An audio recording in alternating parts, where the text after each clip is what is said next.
Okay, welcome everyone. Culture Chat, July 8th. Uh, Decoding Jeitinho Brasileiro. Now, you didn't even realize, even at this stage of the day, you are past the worst pronunciation of Portuguese you'll hear all day. And without further ado, I will push you over to today to Marlon Muraro. Um, He's a nice little wave there. Marlon, first time presenting at Culture Chat, started attending Culture Chats earlier this year. Reached out in the spring. We talked about, and he said I might have an idea. He come back to me sort of 3 4 months ago. We had a chat about it, and here he is presenting. I put the contact details for Marlon there at the bottom, but we'll also put those in the comments and such later on. But I will stop sharing and hand you over to Mark. Mhm. Hello, everyone. Bom dia. Good morning, good afternoon, or good evening. I'll start sharing my screen as well. I have a couple of slides, and when we start chatting, I start thinking like, what can I bring that is, that I can enhance our cultural intelligence here together. So I thought of Jeitinho Brasileiro, and um, judging by the LinkedIn comments, most people are aware already, or some people know. So let's go into this. I'll talk more the Jeitinho, and with that, we'll enter in Brazilian mindset as well. So navigate culture, relationship, rules, and how we manage those in Brazil. Just a bit of myself as an introduction. I work as an intercultural trainer, consultant, and coach for expats for 5 years now.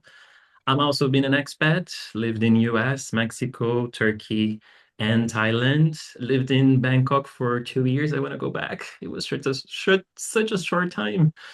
And I am from Brazil. I'm Brazilian, and I am repatriate to Brazil now. We just concluded our third year repatriation. So I'm moving out of the reentry shock, I think, of the repatriation thing. I also hold an MBA in leadership and people management, certified business coach, and I've been an English teacher and Portuguese teacher as well for foreigners for more than 16 years. So this is a bit of my background. And when we talk about Jeitinho, a couple of the topics that I want to bring for us is talk about definition, origins, so a few researchers on where does it come from, a bit of distinctions and breakout rooms we have today, and then I have some tips for you at the end if you're working with Brazilians or managing Brazilians or back and forth, right? Um, First, that I'll try to speak about the Brazilian mindset, and I know that's very hard because we are a large country, so to talk about the average Brazilian is hard. So I'll do my best to work around the mindset of the Brazilians. And so let's begin. Let's begin with jeitinho. So when we say jeitinho, the translation is the little way. So jeitinho is the little way. And then I love this definition from the Mata that is this friendly, a bit desperate, human way of connecting personal with the impersonal. So, social navigation, right? Universal rules are banned, circumvented through emotional appeals and interpersonal bonds. So, we are a very relationship driven country. And I think the uniquely factor of the Brazilian is the emotional connection. Right. So when we talk about jeitinho, we're talking about these ways that in our society in Brazil, the ways that we have to work around the fixed rule, to work around the bureaucratic hurdle, the company bureaucracy, the obstacles. And we often do this by connecting with people, by relationship, with empathy, charm, creativity. So this is the jeitinho. So this is to say that I'm not here to talk about corruption because corruption we have in all societies. right? So I'm not here to talk about corruption. I'm here to talk about jeitinho, the ways that the Brazilians find in the day to navigate this whole bureaucratic system, right? With flexibility, creativity, warmth, and most of all, personal connections, emotional connections. Another visual if you need, right? So we're bending the ruler, going around. And I have a story that I want to bring to you that I often bring in my trainings as well. I have a friend that we met while living in Istanbul, and they had their child while living in Istanbul, registering the embassy in the consulate, got all the documents and everything. Few years after, they moved back to Brazil, and they needed to enroll the kid at school, so they needed the social security number in Brazil, which is the CPF, as we call it in Brazil. So she goes to the government agencies and gives all the papers and spends nearly 6 months trying to get the child the social security number. And every time she goes to the agency, people tell you have to talk with another person from another sector and a different floor. So she goes back and forth many times until one day she goes to the school, very desperate, and says to the administration and say, look, I cannot get the CPF. People tell me everything that I should go here and there. And it's because they don't have the city to register that the kid was born outside Brazil. So the lady in the administration at school says, oh, really? Give me the documents. I think my son works with somebody. Under 24 hours, the kid had the CPF. And that's Brazilian way. So via relationship, outside of the norms, right? Outside of the rule. And a couple of aspects that we can see in the Jeitinho is that not necessarily the people that help are expecting something in return. I don't necessarily do the Jeitinho so that I hold you accountable for something, right? Of course, we feel that our trust is broken when it's not corresponded, of course, but it's not that I am waiting for, right? So just in this case, the lady in the administration at school will not have any benefit, direct benefit, right? So in the Jeitinho, sometimes we're happy just to get the friendship out of the little favors, just to be friends, right? And this is a way that we find to help each other, a way that we find to connect with each other. So this is one story, right? I heard another story recent about a person that was moving hotels and accommodations, had to go to the hotel and get things washed in the laundry. The laundry closed at 4. She was there 4:15. Don't worry, somebody called the owner of the laundry and get, approved, and the things were washed within a day and something. So always via the relationship is the way that we look in these ways to go around all of this bureaucratic hurdle. But why is that necessary? Right? So to talk about the origin of the jeitinho, historically, we know that Brazil is a very bureaucratic country, right? This is one study from the World Bank that, has data from 2019 showing the amount of hours that Brazilians spend, for their tax preparation. So historically, we are very high in bureaucracy in Brazil. And this bureaucracy, or the origin of jeitinho, comes because we have the real Brazil, the real life of people, dynamic, it's messy. People have practical needs. And then we have this official Brazil, which was the whole bureaucratic system was imported to Brazil by our colonizer. And since the beginning, the cold state apparatus served the interests of a few of the elite, of the rich elite in Brazil. So Jeitinho comes, right? Surges, is born not from a desire to break the law. It's not that we want to break the law, but as this bridge, as this mechanism that we can connect real people to the system, that we can have this, get things done, right? Um, and how we do that, again, with sympathy, small talk, warmth, transforming this individual into the non-person, right? I had an expat last year. She was Norwegian and she goes to the bank to get her documents in order and everything in the bank. Of course, she came to our session with me complaining and frustrated that the Brazilian system is not working. And I said to her, well, the same thing happens to us. It's not because you're a foreigner in Brazil. It happens to us as Brazilians. This is the way the system.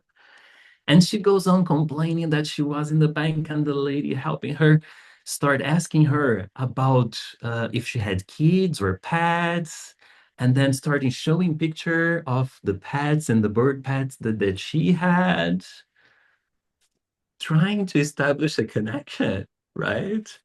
And my expat's so frustrated in Rio, closed and said, come on, we just need the system to work, right? I just need my papers. Give me my papers, right?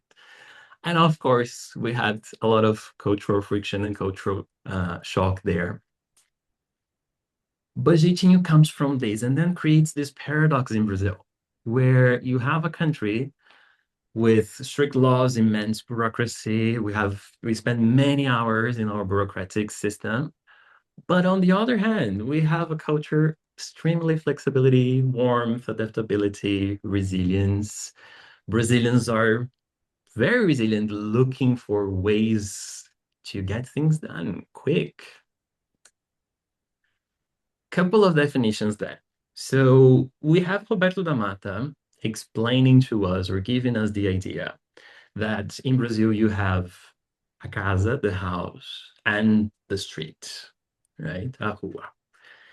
And a casa is this realm of love, loyalty, empathy, flexible rules based on relationship.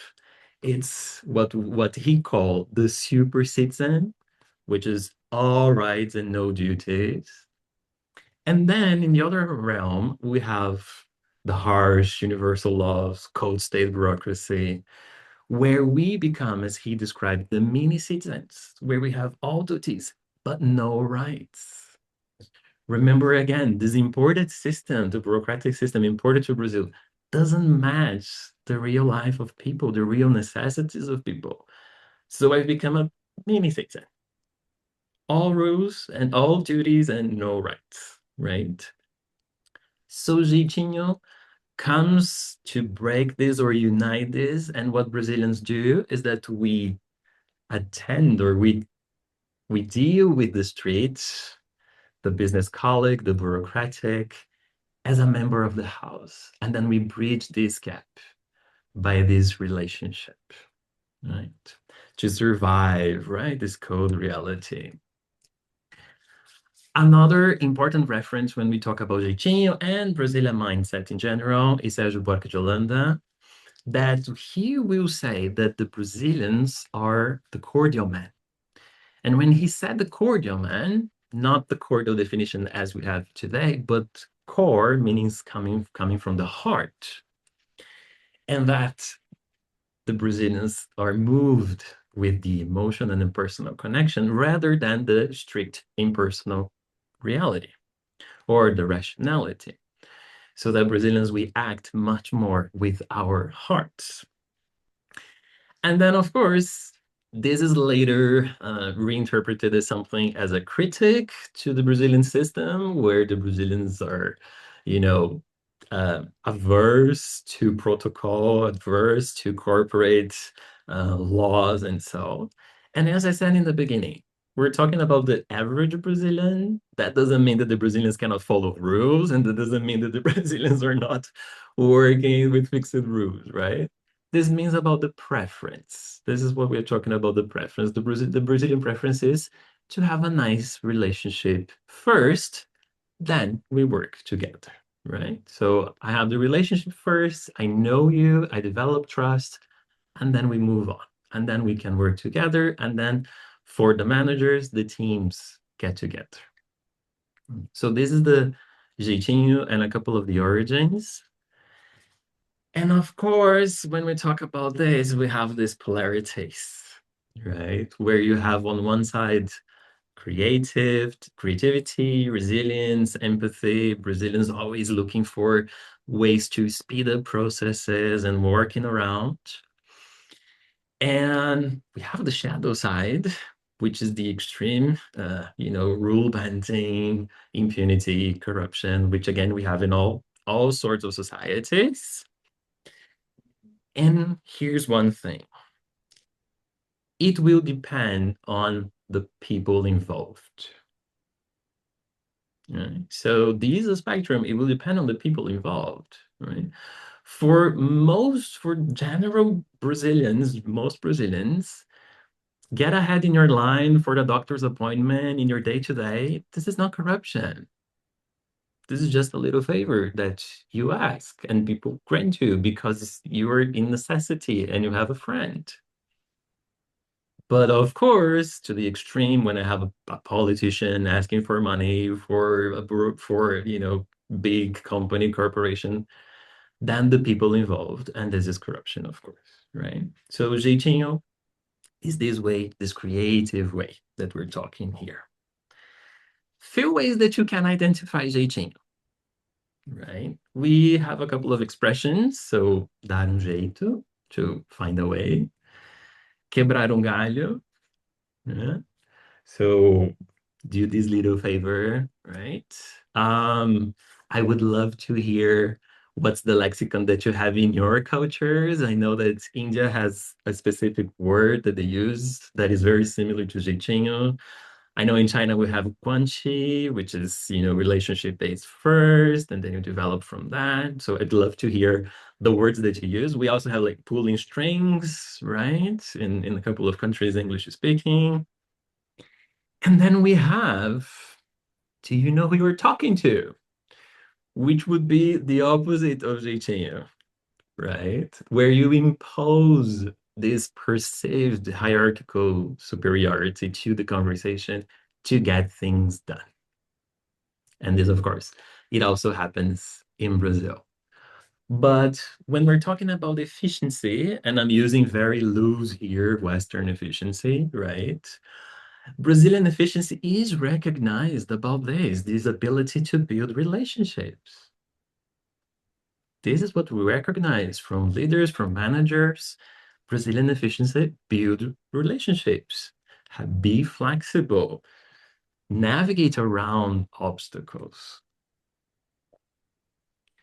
And then, of course, it's hard to ask for a jeitinho or expect an honest feedback if you have not built your relationship bank first. And all of those are in play here for the Brazilian mindset, right? Everything okay? People are so quiet. If you have any questions, I see people chatting in the chat, but if you have any questions, just raise your hand. So Jeitinho is this, right? Day to day, I'm at work, I call my friend, and I say, hey, how are the kids? Everything good? How's your family, your husband? Oh, lovely to chat with you. Hey, I know that I need to send you the invoice. Can you just say that you have the invoice and then you pass it along? And I'll sure send it to you today. There was for sure. And the person says, of course, because we know each other for so long and we work together. And tomorrow let's have lunch together. And so, so this is how we see Jeitinho in the day to day. Please, Michael. Hi, really good, really interesting. What I was wondering is how is Jeitinho similar or different from a Gambiara? Is a Gambiara more of a concrete quick fix and Jeitinho is more about relationships? Lovely. Yes. Yes. Gambiarra is when we do something like, I don't know, connecting a cable that is not necessarily good or good cables that you just fix it with something. or finding a little quick fix, very practical that you do that can result in something dangerous or not, but something very practical. Jeitinho, when we talk Jeitinho, we're talking about the mindset, the way that we do things via the relationship, the emotional connection, and finding the solutions. Yeah. Great, thank you. Thank you. So I did a couple of examples, so you know, but we have the breakout rooms. So I separated two questions for us to think about that I want to hear your honest opinions and thoughts. So what are the workarounds people use in your culture, if there are any, if you notice any? I would love to hear more of the names. So I noticed I'll read the chat later. And what are the possible conflicts that it can, bring into this cross-cultural interactions? That's wonderful, Marlon. I think we've all a lot to take in there, and I think it's like everything else. We're kind of now relaying all of this information in and thinking, yes, I know something that kind of that is very similar or is aligned to what you're saying. We've just never put a term around the concept. So I'm going to open up the breakout rooms now. It's let's see, let's do 6. What's that give us? That gives us 5 to 6 people, or do we do 7 and get 4 to 5 people in there? Let's do 7 breakout rooms. Do 4 to 5 people per breakout room. Again, if you find yourself in a room with people you've been with many times before and wish to be moved across, just come back out and I'll do my best to reassign you. 20 minutes, I think, in these breakout rooms. I haven't set a time. I will try and adjust that as we go. See you all in a bit. We are all back. I hope you had a great time in the breakout rooms. I didn't hear a peep from you, so that always means that you're always having fun in your group that you've been put in, which is great. And Syed, in true style, has got in there. Okay, so I have to share this story. Some of you who have attended my programs before, you may have heard it before, so I apologize for that. This happened to me. I am coming from the United States to Pakistan. I'm in a immigration passport line, and there's a long line, and I'm somewhere on the 20th person. There are British and Americans in front of me in the back. Then this guy in Pakistani outfit comes out. He doesn't go into the line. He goes up front to the guy who takes the passport. They embrace each other. They shake each other's hands. Then he does his passport, signs, it goes away. Now, at least in Brazil, they do in front of the person. They do in front of the whole place. The British and Americans are yelling and screaming, how unfair. And I'm thinking, if I put my American hat on, yes, it is unfair. If I put my Pakistani hat on, this is how life works. If you would have built connection with that guy, then you would have that opportunity. Someone invested in a culture, in a person, and they gave favors to them. Now they're receiving their favors back. This is how the world works. Absolutely. And second story. Can I answer that for a moment, Saeed? If Sure. you are from Germany, you need a reason, like what you're saying, okay?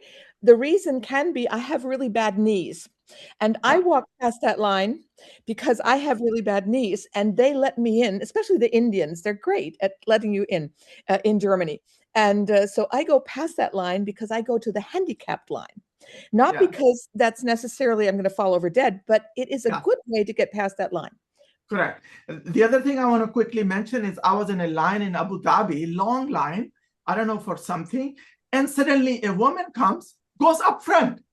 So there's another cultural thing. Line does not belong to all humans equally. Females who are supposed to be suppressed in a society are getting a special treatment that I don't get because I'm a man. Go figure. Absolutely. Renata, I see your hand up. Yeah, in my group, we found actually a couple of other names to label it in other cultures. This is what Marlon specifically asked for.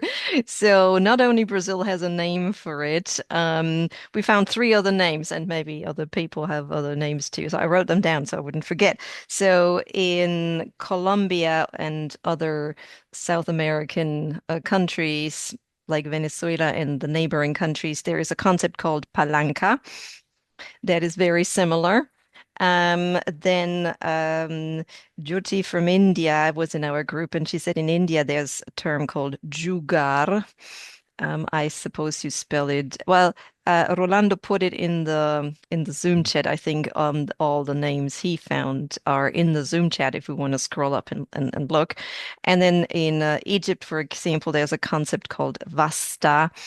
And there must be many more. Oh, Samar, you're up next with your word. We can't hear you, but I saw you comment. Got a comment, Samar? No? Oh, the screen froze. I don't know. Anyway, so there are plenty of these Yeah. words around the globe. And we felt the main difference is that in some cultures we name it because we have it and it's part of our culture and we're all even proud of it, how clever we are that we have it. Whereas in other cultures, we don't name it because it's kind of either tacky or slightly illegal or immoral. So, what the main difference for us was the kind of where we draw the cultural ethical boundary. That's whether we have a word or not, but that we are all inclined to do it. And if we are the ones who have the connections, we love it and we do it. And even like Susanna said, if I say, oh my knees, oh, believe me, my 84-year-old mother has done this multiple times and she's German. She knows how to use her old lady Jeitinho. She knows how to do that, and it seems okay for her. Whereas in other situations, she gets really upset when somebody jumps the line in the supermarket. So it's our perspective where we are. Are we on the receiving end or not? And Yeah. when we're in a situation where we see other people do it, but we can't, of course we get envious. And maybe that's why we're so upset. So think about it this way. Maybe when we're upset, we're just envious because we don't have the connection, but we would love to have it. And if we have it, we would do it. Okay, that's my contribution. Thank you. And as Brazilians, I mean, we have countless stories of, people in Brazil receiving the big boss from Europe, the big boss from US, and then driving the person around in Brazil, stopping work to show everything. And then when the Brazilian goes to visit the headquarters, nobody stops. And then the Brazilian is so frustrated because it's like, I did this, and in part of my when I realized that it's so Brazilian and my jeitinho also, happens, it's part of me. Last year, I finished a training with Norwegian expats in Rio. And at the last session, we were laughing together and we are making jokes about real life. And so in my mind was great. I'm gonna get an excellent grade for this training, right? No. They came back with a very average note for my training. I was like, oh, really? Come on. I went all the way with my jeitinho to help you out, right? Where's my grade here? But Yeah. just to finish it up, I have a few last slides that are more like general tips about Brazilian mindset that to invest in the house, so to invest in relationships in Brazil, so become the person and this emotional connection. Expect the hierarchy egalitarian paradox in Brazil. So we are a hierarchical society, but in the day-to-day, when you look at the way society behaves, it doesn't feel like hierarchical, but we are. So there's that. Um, feedback is, I mean, we can spend hours talking about feedback, but flexibility over force, right? So the way that you go around being flexible, not being so aggressive to invoke the privilege or the perceived hierarchical, but use sympathy, patience in Brazil. And I want to finish with a very famous quote in Brazil that Brazil is not for beginners. Brasil não é para principiantes. And this was a quote from Tom Jobim, so which you know, right? So, of course, right, takes time to decode the unsaid, but the willingness to connect on a deeply human level, right? So I hope with this presentation that once you come to Brazil and you might be in Rio looking to rent your chairs and umbrella, you will understand why the person is not saying, "Excuse me, sir, would you like to rent an umbrella?" He's shouting to you, "Friend, come, my friend. Good price for my friend, come." Because of our Jeitinho, because of our connection, right? Thank you so much for participating. Thank you for all the names and the words in the chat. I'll try to save it. If you have further questions, send me a WhatsApp, email, invite me for a coffee, even if it's virtual. Let's be friends. If I can help you, even better.